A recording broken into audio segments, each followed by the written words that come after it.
جب عید کی نماز پڑھنے آتے ہیں اور پڑھنے کے بعد لوگوں کو دیکھتے ہیں، کسی غریب کے بچے کو دیکھتے ہیں تو خوشی مناتے ہیں، آج اس نے کپڑے نہیں پہنے، آج ہماری اولاد نے کپڑے پہنے ہیں۔ یاد رکھنا، جس کی تم امت میں ہو، اس حدیث پاک میں پیارے مصطفیٰ کیا فرما رہے ہیں؟ جب عید کے لیے تیاری، جب عید کے لیے نماز پڑھنے کے لیے سرکار جا رہے ہیں، جب عید جا کے قریب گئے تو بچے کو دیکھا، جب بچے نے اپنا یہ ماجرا بتایا اور بتانے کے بعد اس بچے نے یہ ماجرا بتایا تو سرکار کی آنکھوں میں آنسو آ گئے، سرکار رونے لگے، بیدار ہونے لگے اور کہتے ہیں بچے چل چل تو میرے ساتھ میں چل اور میرے گھر کی طرف چل۔ تو اس بچے کو پیارے مصطفیٰ صلی اللہ علیہ وسلم لے کر کے آتے ہیں، جب اپنے دروازے پر لے کر کے آئے تو حضرت ام عائشہ صدیقہ رضی اللہ تعالیٰ عنہ آرام فرما رہی تھی، تو سرکار نے فرمایا اے عائشہ کیا کر رہی ہو؟ اس میں بچے کو لے کر کے آیا ہو، یہ یتیم ہے، یہ یتیم ہے، اس کا کوئی سہارا نہیں ہے، یہ لاچار ہے، یہ عیدگاہ کے باہر کھڑا ہوا تھا۔ اے عائشہ میں تم سے یہ کہتا ہوں کہ اس بچے کو صاف اور ستھرے کپڑے پہناؤ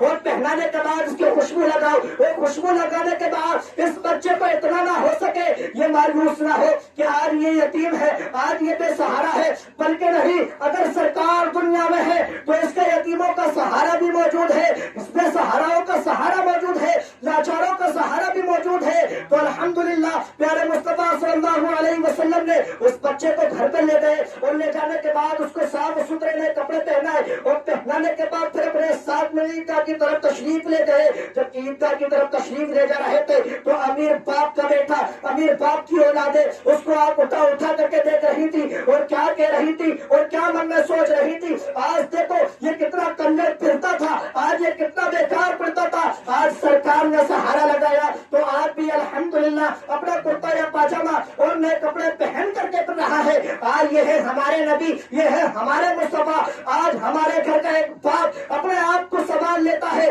اپنی اولادوں کو سنبھال لیتا ہے۔ آپ اس باپ نے یا کسی پڑوس میں اگر گل دیکھا، بالکل نہیں دیکھا، اس نے اپنی گلی میں بھی نہیں دیکھا، اس نے اپنے یتیموں کی گلیوں میں نہیں دیکھا، بلکہ اگر کوئی بھیک مانگنے بھی آ رہا ہے تو اس کو پٹخار لا کر بھگایا جا رہا ہے، اس کو پٹخار لا کر بھگایا جا رہا ہے۔ تو یاد رکھنا، یہ آپ جس کی امت میں ہو اس نے ایسا نہ کیا ہے، بلکہ اس نے بیواؤں کو سہارا دیا ہے، یتیموں کا سہارا بنا ہے۔ سرکار مصطفیٰ صلی اللہ علیہ وسلم فرماتے ہیں تم عید والے دن خود نئے کپڑے پہنتے ہو۔ آج ہم ہندوستان کے اندر رہ رہے ہیں، ہندوستان کے بادشاہ غریب نواز کا بھی ایسے ہی واقعہ ہے۔ ایک مرتبہ غریب نواز کا بچپنے کا عالم ہے اور بچپنے کے عالم میں وہ کیا کر رہے ہیں، وہ عید کے لیے تشریف لے جا رہے ہیں۔ جیسے کہ آج ہم عید کے لیے تشریف لے جاتے ہیں، کوئی اپنے پاس کے مسجد میں پڑھتا ہے تو کوئی عیدگاہ تشریف لے جاتا ہے، ایسے ہی غریب نواز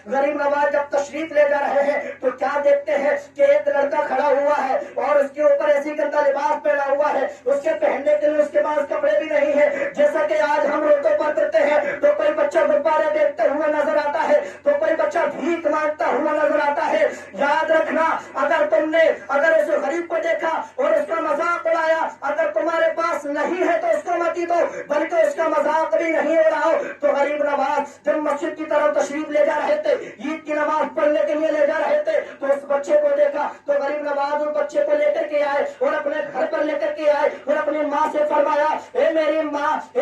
ماں یہ بچہ ہے اور یہ لاچار ہے، یہ یتیم ہے، اس کا کوئی سہارا نہیں ہے، آج اس کو نئے کپڑے ہم پہنائیں گے، آج اس کو ہم نئے کپڑے پہنائیں گے۔ تو تاریخ گواہ ہے غیاث الدین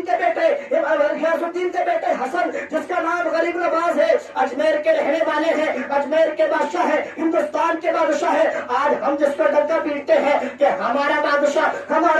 غریب نواز ہے، جس نے پورے سمندر کو ایک کاسے کے اندر لے لیا ہے، وہ غریب نواز جس کی بات چل رہی ہے۔ جب اس سمندر کے پاس، وہ کاسے کے پاس جب پابندی لگائی جا رہی تھی، جب خواجہ غریب نواز وہاں بیٹھے ہوئے تھے، جب وہاں پر پابندی لگائی گئی تھی تو وہ خواجہ غریب نواز نے اپنے مرید سے فرمایا اے مرید لے کٹورا لے اور جا کر کے اس ندی سے کہنا، اس قاضی سے کہنا جو تمہیں غریب نواز نے بلایا ہے، تمہیں وضو کرنے کے لیے پانی نہیں ہے، وضو کریں گے۔ جب مرید وہاں گئے تھے تو وہاں پر سپاہی تعینات تھے،